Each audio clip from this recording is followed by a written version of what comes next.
आप सभी का स्वागत है हमारे यूट्यूब चैनल इंडियन स्टूडेंट्स पे। तो हम लोग यूपी टेट के सॉल्व पेपर पढ़ रहे थे, पेपर सेकंड मैथ और साइंस के, यानी 6 से 8 लेवल तक के पेपर जो है, जो मैथ और साइंस के हैं। ये पेपर आपको इस वीडियो में 2014 का कराया जाएगा, जो होगा पार्ट सेकंड। ठीक है, पहला पार्ट हम लोग कर चुके हैं जिसमें 30 प्रश्न सॉल्व हुए थे। ये सेकंड पार्ट है जिसमें 30 और प्रश्न हम लोग देखेंगे। तो ये पहला प्रश्न, यदि समुच्चय ए में 5 अवयव हैं और समुच्चय ए के उप समुच्चयों की संख्या जहां कोई भी उप समुच्चय रिक्त समुच्चय नहीं है, क्या होगी? ठीक है, तो कैसे सॉल्व करना ये देख लीजिए आप। 2n के पावर -1, तो 2n यानी n जो है 5 अवयव हो गए, तो 32 माइनस 1 कितना हो गया? 31। तो आपको क्या यहाँ पे मेन है, ये आपको ये फॉर्मूला याद रखना है। जहाँ उप समुच्चय की बात होगी वहाँ 2n-1 का यूज करेंगे। ठीक है, जहाँ n बराबर अवयव, जितने भी एलिमेंट्स उसमें दिए हैं वो है n। यदि x-2 इक्वल टू x-2 इतने का एक गुणनखंड है तथा b बराबर 4 है, तो a b के मान क्रमशः क्या होंगे? देखिए, x-2 जो है इसका एक हो जाएगा गुणनखंड, तो x बराबर यहाँ पे क्या हो जाएगा? x बराबर 2। ठीक है, x बराबर 2। अब x बराबर 2 आपको यहाँ पे रख देना है और यहाँ से a और b का मान निकाल लेना है। देखिए ये क्वेश्चन बना, दोनों से दो भाग दे दीजिए, 2 से। लास्ट में आएगा 2a plus b equal to -12। b बराबर 4a जो दिया है आपको यहाँ पे पुटअप कर देना है, तो वैल्यू आएगी आपकी -2 -8। -2 -8 जो है ए बी की वैल्यू आएगी, x की वैल्यू आपके पास 2 है। ये सारी वैल्यू यहाँ पे आपको पुटअप भी कर दीजिए, उससे भी आप सॉल्व कर सकते हैं। L parallel to m, x की वैल्यू यहाँ पे आपको फाइंड आउट करनी है। इस फिगर में x की ये जो वैल्यू है आपको फाइंड आउट करनी है। तो x बराबर कितना हो जाएगा? 40। थीटा 60 होगा क्योंकि एकांतर कोण है। ये देखिए, ये यहाँ यहाँ यहाँ यहाँ यहाँ यहाँ, तो ये 60 है, तो ये भी कोण 60 हो जाएगा। ठीक है, ये वैल्यू आपको 60 दी गई है, ये भी 60 हो जाएगा। ठीक, एकांतर कोण जेड फॉर्मेट में बन रहा है, ये कोण एकांतर कोण। और त्रिभुज के तीनों कोणों का जो कितना होता है? 180। ठीक है, अब ये 60 हो गया, ये 80 हो गया, 8 6 14 140, तो ये कितना हो जाएगा? 40 हो जाएगा। ए ओ बी जो है 40 है। ट्रायंगल कोण जो है ए सी बी की वैल्यू आपको बतानी है, तो ये 40 यहाँ पे प्रश्न में दिया है 40। इस तरीके से सॉल्व करेंगे, वैल्यू कितनी आ जाएगी? 50 डिग्री। यदि किसी समबाहु त्रिभुज का क्षेत्रफल 16√3 सेंटीमीटर स्क्वायर है, तब इसका परिमाप है तो 24 सेंटीमीटर। कहाँ से निकालेंगे? ये फॉर्मूला। क्षेत्रफल क्या दिया है? 16√3।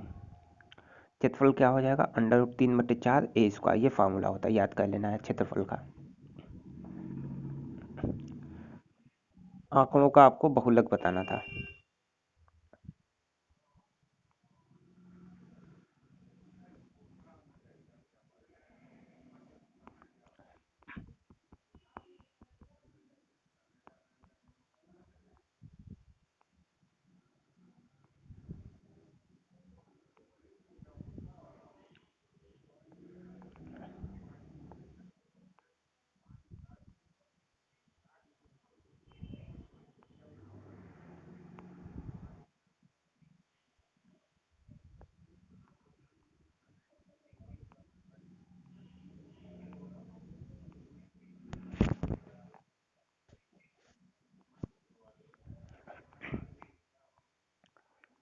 यहाँ पे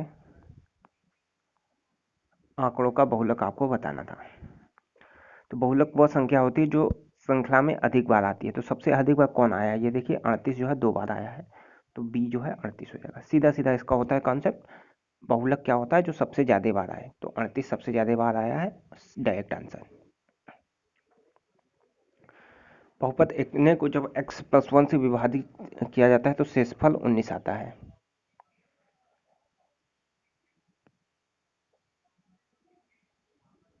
यहाँ पे a की वैल्यू आपको बतानी है, यहाँ पे a x है, तो a की वैल्यू आपको यहाँ से फाइंड आउट करनी है, ठीक है। तो x बराबर -1 आपको सिंपली रख देना है, x बराबर -1 रख दीजिए, 9 से भाग आपको शेष देने पर बचेगा क्या, ये इक्वल टू 19, तो a बराबर 5। 38 नंबर क्वेश्चन, सी ऑप्शन 100। क्वेश्चन पढ़ लीजिए, थोड़ा सा टेक्निकल क्वेश्चन है, कैसे करना है ये देख लीजिए आप, ये पूरा डिटेल सोल्यूशन। जो ज्ञात करना है उसकी संख्या आपको n ले लेनी है, इसमें आपको फार्मूला जो है याद करना होगा, सारे फार्मूले आपको याद करने होंगे 3D के।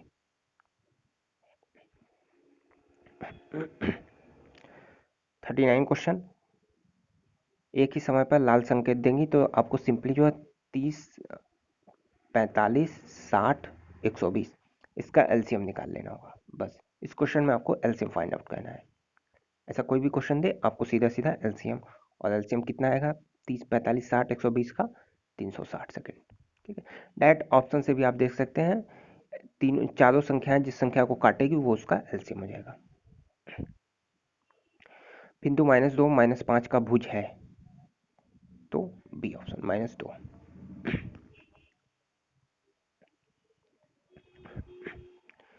यदि संख्या इतना ए बी 80 से पूर्णतः विभाज्य है तो a माइनस बी की वैल्यू आपको फाइंड आउट करनी है।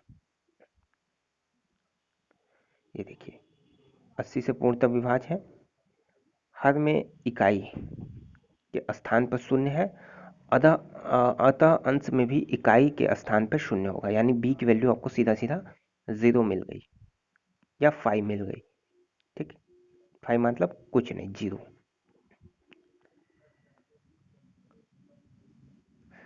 यह संख्या 8 तभी विभक्त होगी जब a बराबर 2 होगा, क्योंकि 8 से वह संख्या पूर्णतः तभी विभक्त होगी जब उसके इकाई, दहाई, सैकड़ा से बनी संख्या पूर्णतः विभक्त हो, ठीक। 3 दहाई 8 सैकड़ा के स्थान पर है, तो केवल 8, 3, 2 ही वह संख्या है जो 8 से पूर्णतः विभाजित होगी,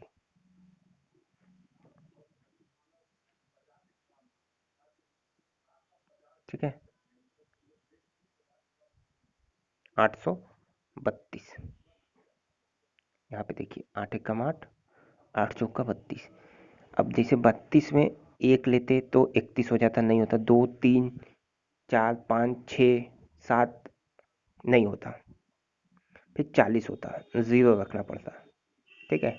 तो यहाँ पे 2 लिए हैं, तो 2 माइनस 0 2। 42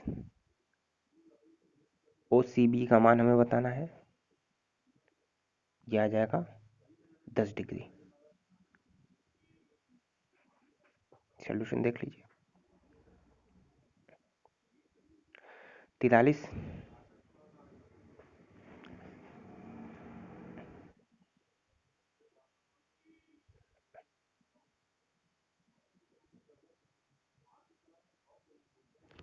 ए सही हो जाएगा, ठीक है। P square plus q square equal to p square plus q square, तो ए जो है हमारा सही जवाब हो जाएगा। 44 बी ए सी का मान आपको बताना है, तो बी ऑप्शन 40। सोल्यूशन ये आपके सामने।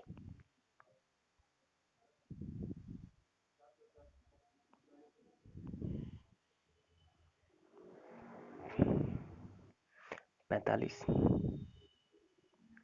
सी।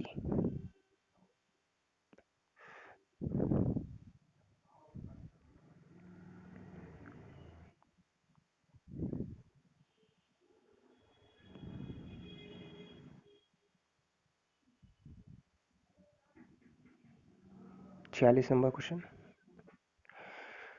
दो बेलनों के आयतन बराबर हैं और उनकी ऊंचाइयों का अनुपात 1:3 और त्रिज्या का अनुपात होगा तो d 3/√3। ठीक है, यहाँ पे आपको बस सीधा सीधा फार्मूला यूज करना है, ये वाला पाई r² h का r1 r2 ले लीजिए। ठीक, h कैंसिल आउट, पाई r1² इंटू एच, और h जो है यहाँ पे h जो है 1 और 3 है तो कैंसिल नहीं होगा। ठीक है, h के मान जो है 1 और 3 अनुपात है तो 1:3 रख दीजिए। पाई से पाई कैंसिल आउट हो जाएगा, r1² r2², 3 1 तो √3 1। ठीक है, चलिए इस वीडियो में इतना ही। आगे के जो बच्चे हुए प्रश्न हैं 15 प्रश्न वो अगले वीडियो में आपको सॉल्व करा दिए जाएंगे। वीडियो पसंद आए तो लाइक कर दें। धन्यवाद।